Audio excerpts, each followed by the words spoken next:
Magandang araw sa inyong lahat. Ikaw, madalas ka bang mag-jogging? Halos lahat siguro nagja-jogging sa umaga. Pero naranasan mo na bang makapag-jogging sa hapon hanggang takip silim? Tunghayan ang ating nakakatakot na kwento tungkol sa jogging.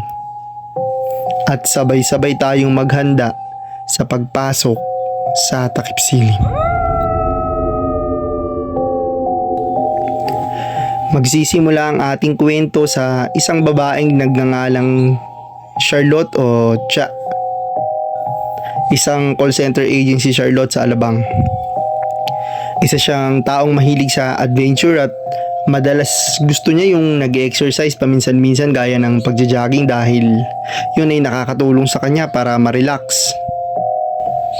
Kakakasal lang ni Charlotte last 2 years ago ngunit sa ngayon ay hindi niya kasama ang asawa niya at siya lang ang namamalagi sa Muntinlupa sa kanyang inuupahang dorm doon. May isa na rin silang anak, isang lalaking napakapogi. 2 taon na ito.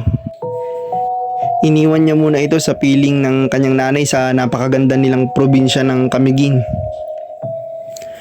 Buhat ng mga anak siya ay nagpahinga muna siya doon sa probinsya nila at nang medyo lumaki-laki na ang anak niyang lalaki ay kinausap niya ang kanyang inay na magtatrabaho ulit siya sa pagiging call center. Masakit man na malayo sa kanyang pinakamamahal na anak at asawa ay wala naman siyang magawa dahil kailangan nilang kumayod mag-asawa para sa kinabukasan nila ng kanilang anak. Kaya naiwan niya ang mag-ama niya sa probinsya sapagkat naroon ang trabaho ng asawa niya. Maligaya naman siya dahil napaka-supportive ng asawa niya na kahit magkalayo sila sa isa't isa ay buo ang tiwala nito sa kanya.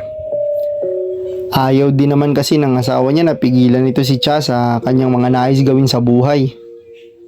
Basta ang ipangako lang nito ay huwag siyang gagawa ng kalokohan na ikakasira ng pamilya nila. Kaya mahal na mahal din ito ni Cha dahil sa super understanding nito. High school pa lang ay magkakilala na sila nito at hanggang sa naglaon ay nagkatuluyan na rin at nagpakasal at sa blessing ni Lord ay nabiyayaan sila ng isang gwapong supling. Masaya naman siya sa trabaho niyang ito. Matagal na siya dito sa work niya na to.